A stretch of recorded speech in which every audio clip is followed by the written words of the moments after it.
Semuanya dibuat terkesima. Pelatih tim Jepang tiba-tiba bilang gini soal Megawati Hangestri usai Proliga selesai. Timnas nganggur. Timnas voli Indonesia gagal main di turnamen AVC Challenge Cup 2025 gara-gara Proliga. Ternyata pomade yang dipakai Bang J dan kawan-kawan kini cuma 60 ribuan aja. Klik link di bawah ini ya. Cukup subscribe dan aktifkan tombol notifikasinya agar kalian tidak ketinggalan informasi putar Timnas Indonesia dari kami.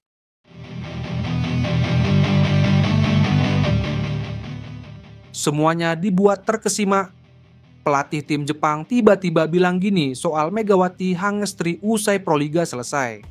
Ketertarikan klub-klub voli Jepang terhadap pemain Indonesia semakin meningkat setelah tampil gemilang bersama Daejeon Jungkwanjang Red Sparks di Liga Korea Selatan musim lalu dan kini bermain di Proliga Indonesia. Megawati Hangestri Pertiwi kembali mencuri perhatian. Pelatih klub raksasa Jepang, Hisamitsu Springs Shingo Sakai, akhirnya angkat bicara dan mengungkapkan ketertarikannya secara terbuka. Dalam pernyataannya di laman resmi klub, Sakai mengaku telah memantau performa Megawati sejak lama. Megawati adalah pemain yang sangat kuat, cerdas dalam membaca permainan, dan memiliki servis serta spike yang sulit diprediksi. Kami sudah mengamati kiprahnya sejak dia bermain di Korea. Bahkan sebelum dia pulang ke Indonesia untuk memperkuat tim di sana, dia sudah masuk radar kami, ujar Sakai. Lebih lanjut, pelatih yang telah membawa Hisamitsu Springs juara Liga Domestik ini mengungkapkan bahwa langkah konkret telah dilakukan untuk merekrut sang bintang voli Indonesia. Kami sudah menghubungi manajer Megawati secara langsung beberapa waktu lalu. Tujuannya adalah untuk menanyakan status kontrak dan kemungkinan dia bergabung ke V-League musim depan. Responsnya cukup positif. Kami akan lihat bagaimana proses ini berjalan, imbuhnya. Sakai juga menegaskan bahwa ketertarikan Hisamitsu Springs terhadap Megawati bukan hanya sekadar untuk memperkuat tim, tetapi juga karena melihat potensi besarnya sebagai duta Asia Tenggara di kancah voli Jepang. Kami percaya Megawati bisa menjadi ikon baru di V-League, tidak hanya karena skillnya, tapi juga karena karismanya di lapangan. Fans voli Jepang pasti akan menyukainya, ujar Sakai. Megawati sendiri saat ini tengah memperkuat Gresik Petrokimia di ajang Proliga 2025. Dirinya juga sukses membawa tim juara ketiga Proliga 2025. Jika negosiasi antara manajemen Hisamitsu Springs dan pihak Megawati berjalan lancar, bukan tidak mungkin sang Megatron akan kembali berkiprah di liga luar negeri kali ini di negeri Sakura. Timnas nganggur. Timnas voli Indonesia gagal main di turnamen AVC Challenge Cup 2025 gara-gara Proliga. Jadwal penyelenggaraan Proliga 2025 masih menemui kendala meski sudah digelar sejak awal tahun dan berakhir pada 11 Mei kemarin. Pada Proliga 2024 kompetisi digelar pada 25 April sampai 21 Juli. Dalam kurun waktu tersebut, Timnas Voli Indonesia memberangkatkan pemain muda pada AVC Challenge Cup 2024 Putri, Mei karena bertepatan dengan Proliga. Langkah serupa juga dilakukan pada tim putra yang berlaga pada Juni.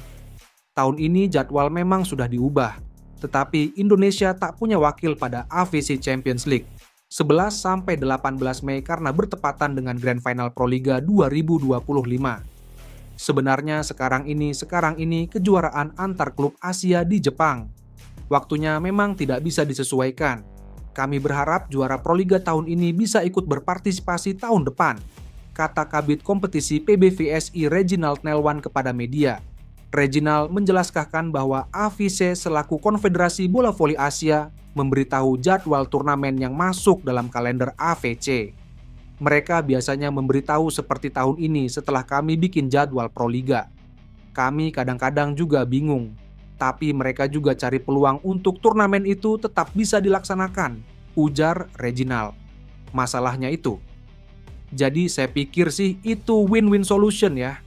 Mereka pengen turnamennya jalan juga, kita juga pengen Proliga jalan. Ya, kami nanti cari cara gimana bisa bersama, bisa jalannya. Akhirnya juara bertahan mungkin tahun depan bisa dikirim. Menurut Reginald, AVC biasanya memberitahu jadwal pada Desember. Kami sudah mempersiapkan untuk Proliga sejak Agustus sudah siap-siap. Tentu disayangkan. Tetapi kami juga sayang Proliga. Masa gara-gara kejuaraan itu kita korbankan Proliga juga susah, tutur Reginald. Kalau berbicara dengan klub peserta, kalau mereka IVC, berbicara dengan negara-negara Asia yang jumlahnya banyak, itu kendalanya. Jeda yang terlalu lama hingga 1 bulan antara babak reguler dengan babak Final Four karena bulan Ramadan menjadi catatan PBVSI. Bertambahnya kesempatan pergantian pemain juga membuat Proliga 2025 seperti dua kompetisi yang berbeda. Tim-tim habis-habisan untuk mengganti 2 pemain asing sekaligus pada final 4. Datang lebih awal. 3 pemain abroad tiba di Indonesia jelang gabung timnas Indonesia di kualifikasi Piala Dunia 2026. Pemain berlabel timnas Indonesia sudah tiba di Bali menjelang laga melawan Cina di putaran ketiga kualifikasi Piala Dunia 2026 zona Asia. Mereka ialah Marcelino Ferdinand, Asnawi Mangkualam, dan Ronaldo Kuateh. Belum diketahui apakah ketiga pemain abroad itu masuk dalam pemanggilan pemain oleh Patrick Kluivert untuk pemusatan latihan timnas Indonesia di Bali. Patrick Kluivert maupun PSSI belum mengumumkan daftar pemain yang dipanggil. Asnawi Mangkualam terakhir kali membela timnas Indonesia saat Piala AFF atau ASEAN Cup 2024 saat masih dilatih Shin Tae-yong. Pemain Port FC itu tak dilirik Patrick Kluivert saat timnas Indonesia melawan Australia dan Bahrain pada Maret lalu di putaran ketiga kualifikasi Piala Dunia 2026. Saat itu memang persaingan bek kanan di timnas Indonesia ketat. Ada nama-nama seperti Sandy Walsh dan Eliano Reynders serta Kevin Dix yang juga bisa mengisi peran itu. Ronaldo Kuateh sudah lama absen membela timnas Indonesia. Ia baru memiliki 6 caps. Penampilan terakhirnya bersama timnas Indonesia di ASEAN Cup 2024. Pemain yang dipinjamkan ke Mahasarakam FC di Liga 2 Thailand itu tak dilirik Shin Tae-yong saat memimpin timnas Indonesia di kualifikasi Piala Dunia 2026. Untuk Marcelino Ferdinand, kemungkinan besar ia masuk dalam daftar pemain yang dipanggil dan bergabung dengan pemusatan latihan. Ia adalah gelandang serang andalah di timnas Indonesia. Marcelino Ferdinand sudah memiliki 34 caps dan mencetak 5 gol. 2 golnya ia cetak melawan Arab Saudi di kualifikasi Piala Dunia 2026. Marcelino menyumbang 1 assist dalam gol tunggal timnas Indonesia ke gawang Bahrain pada 25 Maret lalu. Pemain yang juga bisa beroperasi sebagai winger itu bahkan selalu dimainkan saat dilatih Shin Tae-yong atau Patrick Kluivert. Akan tetapi Patrick Kluivert dipastikan mencoret Marcelino Ferdinand saat timnas Indonesia menjamu Cina. Hal itu tidak lain karena Marcelino Ferdinand mendapat akumulasi kartu kuning dan dipastikan tidak bisa bermain. Pemain Oxford United itu mendapat kartu kuning saat melawan Bahrain.